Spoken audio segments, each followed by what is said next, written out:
कलिंग की विरासत ओडिशा के जनमन के साथ कुछ इस तरह से जुड़ी हुई है कि पूरा प्रदेश उस पर गर्व करता है। इसी कलिंग के नाम पर राज्य में एक बड़ा प्राइवेट शिक्षण संस्थान भी है जिसका नाम है Kalinga Institute of Industrial Technology यानी KIIT। लेकिन कुछ दिनों से इस कॉलेज कैंपस का माहौल पढ़ाई के अनुकूल नहीं है। यहाँ कुछ ऐसा हुआ कि एक देश के प्रधानमंत्री, विदेश मंत्री और दूतावासों को दखल देना पड़ा।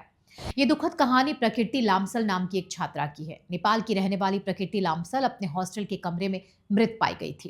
प्रकृति लामसल KIIT में बीटेक कर रही थी। जांच के दौरान ये बात सामने आई है कि प्रकृति लामसल का बॉयफ्रेंड रह चुका आद्विक श्रीवास्तव नाम का लड़का उसे तंग कर रहा था। ये भी जानकारी सामने आ रही है कि लड़की ने पहले भी KIIT विश्वविद्यालय में अंतर्राष्ट्रीय संबंध कार्यालय में आद्विक श्रीवास्तव के खिलाफ एक औपचारिक शिकायत दर्ज कराई थी जिसमें बार बार हैरेसमेंट के मामलों का हवाला भी दिया गया था। बावजूद इसके विश्वविद्यालय ने एक्शन लेना जरूरी नहीं समझा। इंडियन एक्सप्रेस की रिपोर्ट के मुताबिक रविवार 16 फरवरी के दिन 20 वर्षीय नेपाली छात्रा प्रकृति लामसल की संदिग्ध परिस्थितियों में मौत हुई है।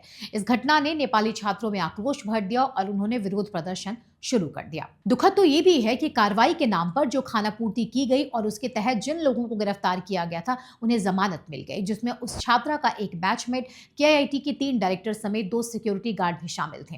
वहीं राज्य सरकार की तरफ से इस मामले की जांच के लिए एक हाई लेवल कमेटी का गठन किया गया है। दरअसल इस पूरे मामले में KIIT प्रशासन के फैसलों को लेकर विश्वविद्यालय को आलोचना का सामना करना पड़ रहा है। KIIT प्रशासन की लापरवाही की वजह से नेपाल के प्रधानमंत्री KP शर्मा ओली को हस्तक्षेप करना पड़ा और दोनों देशों के विदेश मंत्रालय भी एक्टिव हो गए। दरअसल मृत छात्रा के साथ ही स्टूडेंट्स कॉलेज प्रशासन से इस मामले में एक्शन लेने की मांग कर रहे थे, लेकिन दूसरी तरफ इस मामले पर प्रशासन का असंवेदनशील रवैया चिंता का विषय है। ऐसे कितने ही वीडियो सोशल मीडिया में वायरल हो रहे हैं जहां कॉलेज के छात्रों को कॉलेज से निकालने की धमकी दी जा रही है। उनके साथ की जा रही बदसलूकी जिस तरह की है वो प्राइवेट कॉलेजों में न केवल प्रशासन की बल्कि उच्च शिक्षा की भी पोल खोलती है। चिंता का विषय ये है कि छात्रा की मौत के बाद उसे जस्टिस दिलाने के लिए जो छात्राएं कॉलेज प्रशासन से सवाल पूछ रही हैं, हॉस्टल की वार्डन उन छात्रों को पुलिस कार्रवाई की धमकी दे रही हैं। आप भी ये वीडियो देखिए। बोलो मत, सामान जल्दी पैक करो तो पुलिस आके पैक करेगा।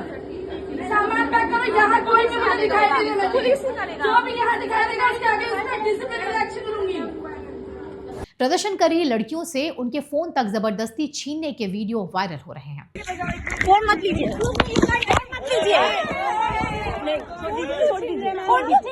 छात्रों के साथ बदसलूकी, उनको धमकी देना, उनके फोन छीनना, ये सब क्यों? दरअसल ये सब ये बताने के लिए काफी है कि KIIT यूनिवर्सिटी प्रशासन की तरफ से नेपाली छात्रा प्रकृति लामसाल की आत्महत्या के मामले को दबाने की कोशिश की गई।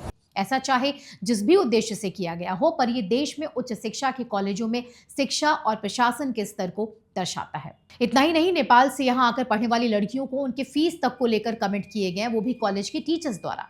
एक वीडियो में देखा गया कि स्टूडेंट से वहां की टीचर्स कह रही हैं कि हम तुम्हें फ्री में पढ़ा रहे हैं, फ्री में खिला रहे हैं, इतना बजट तुम्हारे पूरे देश का है। सुनिए आप भी।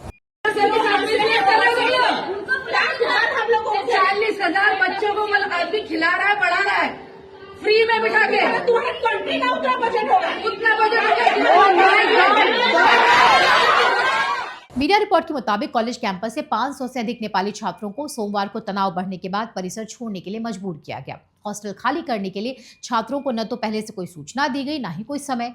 इन सब के बीच कॉलेज प्रशासन ने यह भी नहीं सोचा कि किसी दूसरे देश से आए बच्चों के साथ इस तरह का बर्ताव सही नहीं है। बिना टिकट के, बिना भोजन के वे कहाँ जाएंगे, कैसे रहेंगे? कुछ ही दिनों में स्टूडेंट्स की परीक्षाएं शुरू होने वाली हैं। KIIT मैनेजमेंट की लापरवाही और संवेदनहीनता के कारण मामला दोनों देशों के संबंधों तक आ पहुंचा है। आपको जानकारी होगी कि हर साल भारत में पढ़ाई के लिए सबसे ज्यादा छात्र नेपाल से ही आते हैं। मामले की गंभीरता को देखते हुए दोनों देशों के दूतावासों और अधिकारियों ने तुरंत इस मामले का संज्ञान लिया। अब आप इसी से अंदाजा लगा सकते हैं कि जिस घटना को लेकर किसी देश के प्रधानमंत्री और उनके दूतावासों को इन्वॉल्व होना पड़े, क्या इसे छोटी घटना कहा जा सकता है? इस मामले के बाद भारत नेपाल के संबंधों को लेकर भी कई तरह की चर्चाएं शुरू हो गई हैं, जबकि हम सभी जानते हैं कि दोनों देशों के बीच हमेशा से अच्छे संबंध रहे हैं। भारत नेपाल की मदद के लिए हमेशा तैयार रहता है। नेपाल में 2015 के भूकंप के बाद भारत ने ही सबसे ज्यादा उसकी मदद की थी। दोनों देशों का इतिहास, संस्कृति और परंपराएं एक दूसरे से काफी जुड़ी हुई हैं। दोनों देशों के धार्मिक स्थलों का महत्व दोनों के लिए समान है। कहा जाता है कि भारत और नेपाल के बीच रोटी बेटी का रिश्ता भी है। ये कहावत इस बात को बताती है कि दोनों देशों के बीच न केवल व्यापारिक बल्कि पारिवारिक संबंध भी है। नेपाल के लोग भारत में आसानी से आ जा सकते हैं और यहाँ के लोगों का भी नेपाल जाना बहुत आसान है। इतना ही नहीं, दोनों देशों की सेनाओं का भी गहरा रिश्ता है। भारतीय सेना में बड़ी संख्या में नेपाली गोरखा सैनिक अपनी सेवा देते हैं। गोरखा रेजिमेंट भारतीय सेना की शान मानी जाती है। वहीं नेपाली सेना में भी भारत के प्रति काफी सम्मान है। कुल मिलाकर दोनों देशों में सौहार्दपूर्ण और भाईचारे का रिश्ता है। ऐसे में जो घटना घटी उसे रोका जा सकता था।